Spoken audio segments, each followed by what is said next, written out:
I hope you all are fine and taking good care of yourself at your home.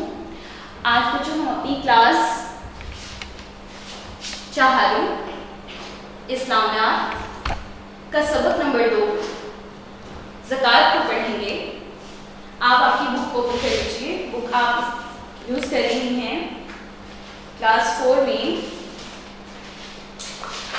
इसके साथ ही बच्चे आप सब अपनी अटेंडेंस मार्क कीजिए, चैट बॉक्स में अपना नेम राइट कीजिए और अगर आप जब मीटिंग ज्वाइन करते हैं वहाँ पर डिवाइस नेम मौजूद होता है ज्वाइन मीटिंग से ऊपर, तो वहाँ आप अपना नेम राइट कर दें तो आपको आपकी अटेंडेंस मार्क करना बहुत आसान हो जाएगा। गुड मॉर्निंग मैम, अस्सलाम वालेकुम। गुड मॉर्निंग बेटे, वालेकुम अस्सलाम। Sorry, it's afternoon. It's afternoon. So बेटे आप लोग बुक ये यूज़ कर रही हैं इस्लामियत की चौथी किताब इस्लाम, रिटन बाय नाज़मा रहमान। इसमें आपका पेज नंबर बुक 11 ज़कात। बेटे इस सबक में हम कुछ टॉपिक डिस्कस करेंगे। Page number 11। सो बेटे टॉपिक रीड करेंगे हम, ज़कात कौन अदा करेगा, यानी किन किन लोगों पर ज़कात फर्ज है, ज़कात का मुस्तहिक कौन है, यानी हम किन किन लोगों को ज़कात दे सकते हैं, कौन कौन ज़कात का हकदार है, ज़कात कब अदा करेंगे, यानी कौन सा टाइम होता है जिस पर हमें ज़कात अदा करनी चाहिए, ज़कात अदा ना करने वालों का अंजाम क्या है, यानी जो लोग ज़कात अदा नहीं करते, बखील होते हैं, कंजूस होते हैं, उनका अंजाम क्या होगा। तो बेटे सबसे पहले मैं आपको बता दूं, ज़कात अरबी ज़बान का लफ्ज़ है जिसके मायने है पाक करना, यानी अपनी दौलत को पाक करना। अपने माल में से जब हम गरीबों मस्कीनों को उनका हक ज़कात की शक्ल में अदा कर इनकी मदद करते हैं तो अल्लाह ताला इस माल में अपनी रहमतें और बरकतें डाल देता है। इस तरह ये माल दौलत दुनिया में भी बढ़ती है और इसको अदा करने से अल्लाह के हुक्म की तामील भी होती है, यानी अल्लाह पाक भी खुश होते हैं। कुरान पाक में इरशाद पाक है कि जो शख्स ज़कात अदा करेगा तो क़यामत के दिन उसको उसका दुगना अजर मिलेगा, इसके लिए इज्जत का सिला यानी जन्नत भी है। बेटे जैसे आपने पिछली किताब में पढ़ा है कि इरकान इस्लाम के इरकान 5 हैं, जो तौहीद, नमाज, रोज़ा, ज़कात, हज। तो ज़कात इरकान इस्लाम का चौथा रुकन है जो आज हम पढ़ने लगे हैं। जिस तरह इमारत की बुनियाद इसके सतूनों पर होती है, इसी तरह इस्लाम के भी 5 इरकान या सतून मींस पिलर्स सतून हैं जिन पर इस्लाम की इमारत खड़ी है।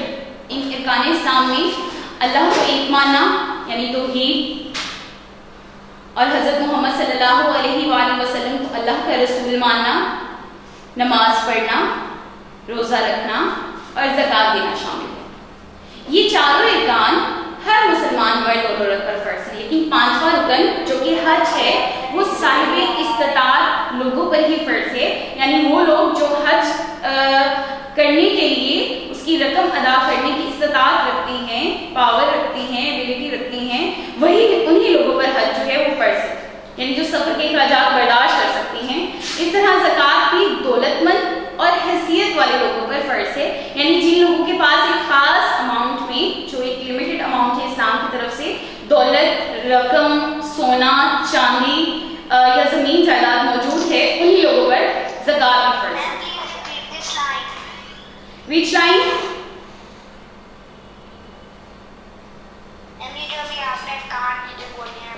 इरकान इस्लाम के लिए आप सबको ही पता है, हम इस्लाम के इरकान 5 होते हैं जिनमें तौहीद, नमाज, रोज़ा, ज़कात जो इस्लाम का चौथा रुकन है, आज हम उसी को स्टडी कर रहे हैं, और हज। इसके साथ ही मैंने आपको बताया है कि इस्लाम के पहले 4 तौहीद, नमाज, रोज़ा, ये इरकान हर मुसलमान मर्द और औरत पर फर्ज हैं, जबकि हज जो है हज उन्हीं लोगों पर फर्ज है जो हज करने की ताकत रखते हैं, मींस उसके हज करने के सफर के अखराजात बर्दाश्त करने की पार रखते हैं, एबिलिटी रखते हैं।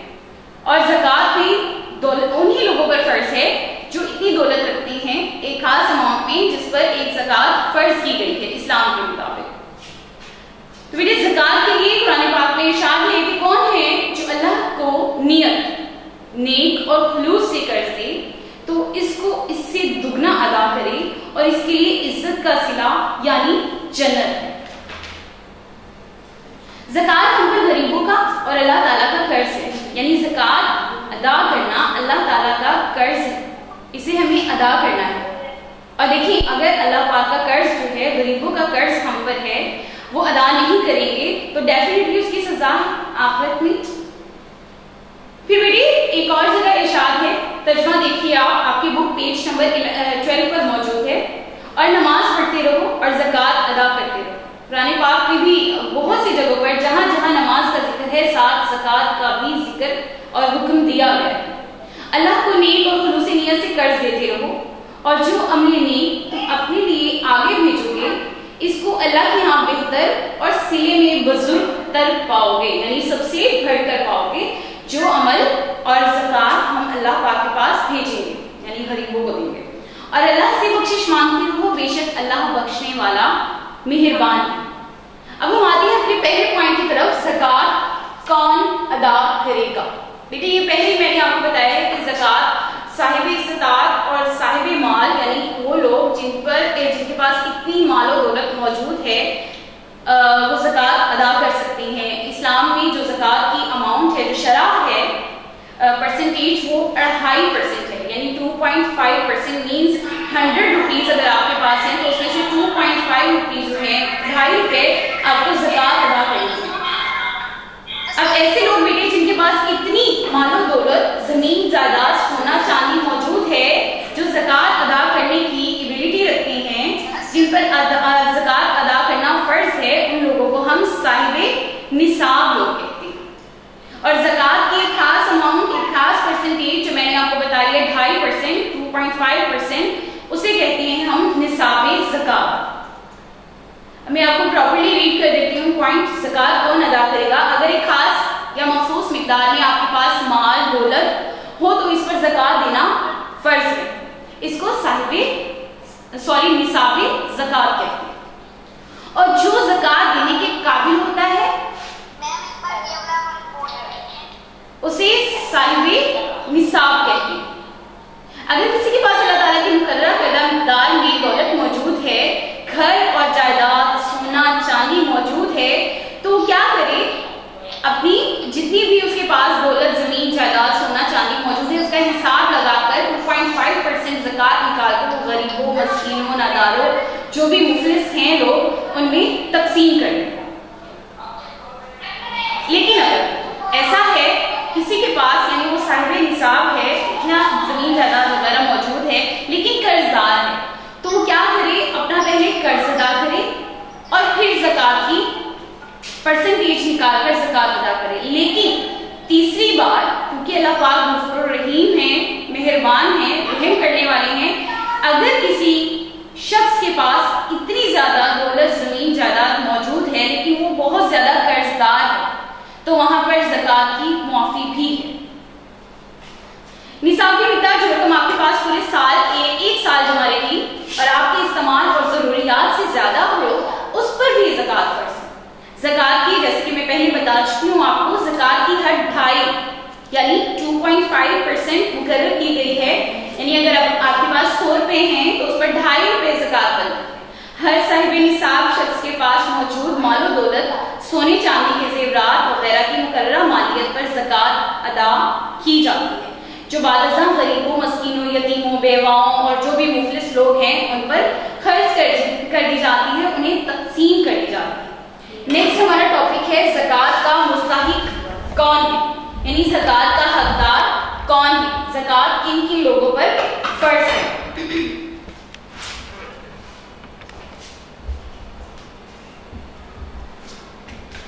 ये पढ़ेंगे हम बेटे, ध्यान से सुनिएगा। सबसे पहले मैं आपको बताऊं जो वालिदैन औलाद और सादात लोग होते हैं इन पर ज़कात फर्ज नहीं होती, ये ज़कात के मुस्तहिक नहीं होते, यानी इन्हें हम ज़कात नहीं दे सकते। जबकि ये लोग बाकी मस्कीनों, बेवाओं, मोहताजों और मुफलिसों को ज़कात दे सकती है। फिर इसके बाद करीबी रिश्तेदारों जो हक रखते हैं ज़कात देने का, मुस्तहिक पड़ोसियों और बेसमान मुजाहिर, यानी ऐसे लोग जो सफर में चले हुए हैं लेकिन उनके पास साजो सामान नहीं है, जरूरियात का कुछ भी, तो उन्हें भी ज़कात दी जा सकती है। थर्ड वन, फकीर और मस्कीन को ज़कात दी जाए। फकीर और मस्कीन वो हैं जिनके पास एक वक्त का भी खाना मौजूद ना हो, उन्हें भी हम ज़कात दे सकते हैं। फोर्थ वन, कर्जदार जो बगैर किसी गुनाह के कर्ज में गिरफ्तार हो और कर्ज अदा करने का माल ना हो, तो उनका कर्ज अदा भी किया जा सकता है ज़कात देकर। उसके बाद मस्जिद की तामीर या मस्जिद में कायम मदरसे और किसी शख्स के कफन के लिए भी ज़कात नहीं दी जा सकती। ठीक बेटे, उसके बाद हमारे पास टॉपिक है ज़कात कब अदा करें। ज़कात अदा करने का वैसे कोई खास वक्त मुतय्यन नहीं है। ज़कात साल में किसी भी वक्त अदा की जा सकती है, लेकिन ज्यादातर हम मुसलमान रमजान के महीने में ज़कात और फितराना जो है वो अदा करते हैं। बट इसका एक क्राइटेरिया है, जैसे पहले मैंने आपको बताया है कि ज़कात पूरे माल जो भी आपके पास मौजूद है, माल, दौलत, जमीन, जायदाद, सोना, चांदी, तो उसका आप एक हिसाब किताब लगाएं, 2.5% उसका निकालें और साल में किसी भी टाइम जो है वक्फे से थोड़ी थोड़ी कर भी गरीबों, मस्कीनों, मोहताजों, बेवाओं और मुफलिसों में तकसीम करते हैं। अब ये ज़कात कब अदा करें, प्रॉपर मैं आपको बता देती हूँ। ज़कात अदा करने के लिए कोई खास महीना या वक्त मुकर्रर नहीं है। As I have told you कि ये साल में किसी भी वक्त अदा की जा सकती है, या सारा साल थोड़ी थोड़ी कर जो आपने परसेंटेज जो है वो काउंट कर ली है कि आपके माल में इतनी जो है वो ज़कात बनती है, आप उसको साल में थोड़ा थोड़ा कर निकाल दें। लेकिन ज्यादातर लोग रमजान में ज़कात अदा करना बेहतर समझते हैं। साल में किसी भी मुकर्रर दिन या महीने में ज़कात का हिसाब किया जाए, अदायगी कभी भी हो। ज़कात अदा ना करने वालों का अंजाम। अब वो लोग जो ज़कात अदा नहीं करते बेटे, उनका अंजाम कुरान पाक में क्या बताया हुआ है।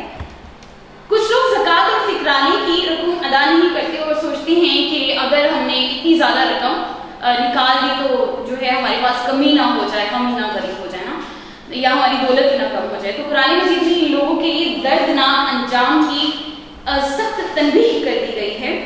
अभी आप देख सकते हैं आपके पेज नंबर 13 पर।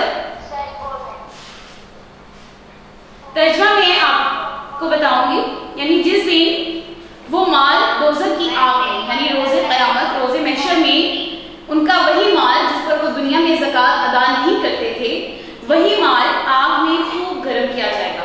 फिर इससे इन बखीलों यानी उन कंजूसों की जो लोग ज़कात अदा नहीं करते थे, पेशानियां और पहलू और पीठी दागी जाएंगी और कहा जाएगा कि ये वही है जो तुमने अपने लिए जमा किया था। सो जो तुम जमा करते थे अब उसका मजा चलता। तो फिर यहाँ हमारा लेसन ज़कात कंप्लीट हुआ। इसके बाद आ जाती है आपकी मश्क। मश्क में आपका सवाल नंबर 1 है, दर्ज सवालात के जवाबात लिखिए। ये जवाबात आपको व्हाट्सएप सेंड करके जाएंगे। देखिए मुझे तो आपकी ठीक आ रही है। आप हेडफोन यूज कीजिएगा प्लीज। मैम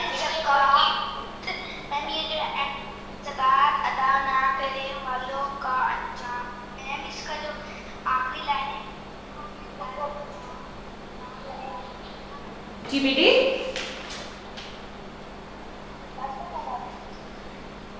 मैम ये ज़कात अदा ना करने वालों का अंजाम है। इसकी जो आखिरी लाइन है तनबीह, इसी तरह कोई वर्ड है की गई है उससे पहले में, वो वर्ड क्या है?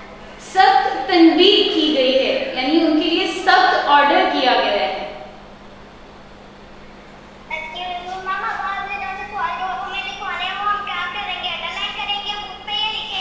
बेटे सवाल जवाब आपको व्हाट्सएप सेंड करेंगे हम, वो आपकी एक नोटबुक पर राइट करने, बुक पर राइट नहीं करने सवाल जवाब ना।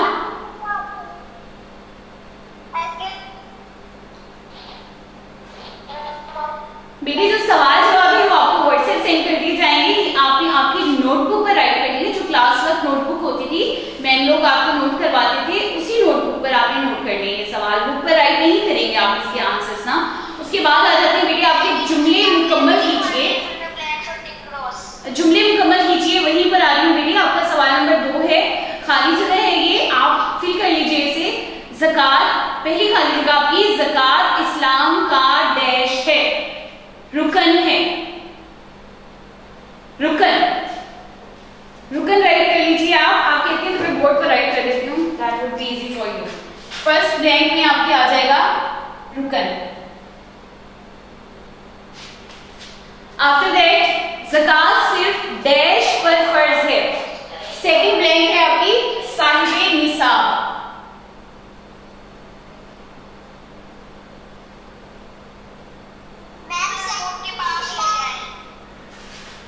साहिबे निसाब। थर्ड आपकी ब्लैंक है बेटे, ज़कात अमीर की दौलत का कुछ हिस्सा डैश तक पहुंचाने का बेहतरीन जरिया है।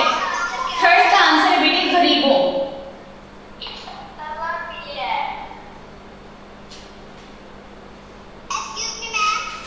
जी बेटे,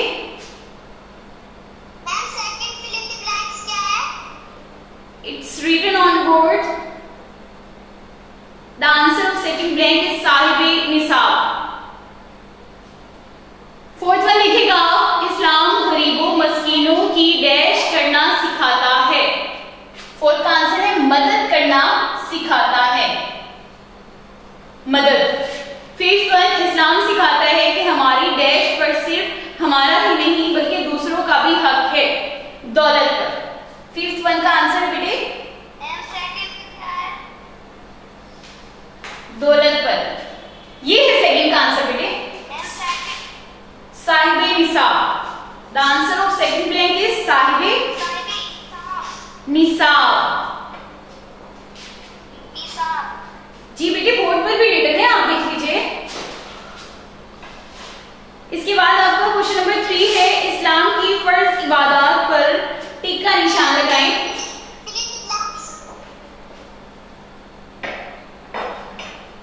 इस्लाम की फर्ज इबादत पर टिक का निशान लगाएं। तालीम हासिल करना इस्लाम की फर्ज इबादत वही है जो हमने अरकान इस्लाम रीड आउट किए हैं अपने। तालीम हासिल करना इट्स नॉट कंपल्सरी। नमाज पढ़ना ये हो जाएगा फर्ज। रोजे रखना फर्ज है, उम्रा करना नहीं, हज करना फर्ज है। अल्लाह को एक मानना यानी तौहीद, ज़कात देना, कलमा पढ़ना। कि बेटे आप इन बॉक्सेस में ठीक है, क्रॉस नहीं बोल रही हूँ बेटे, आपका क्वेश्चन नंबर 3 बोल रही हूँ। इस्लाम की फर्ज इबादत पर टिक का निशान लगाएं। ये आपको बोर्ड पर नजर आ रहा है, आप अपनी स्क्रीन पर देख रहे हैं।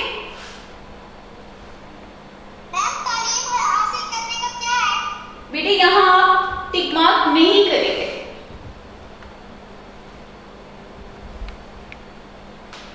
फर्ज इबादत हम इरकानी इस्लाम पर फोकस करेंगे और वही पॉइंट्स आप टिक मार्क करेंगे। ओके,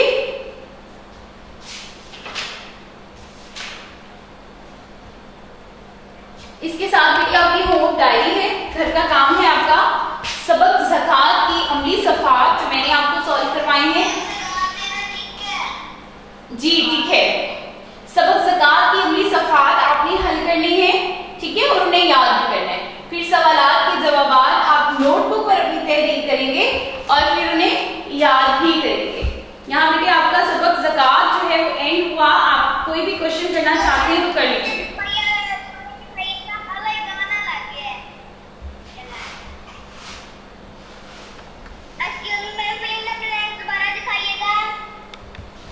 बोर्ड पर नजर आ रही है आपको?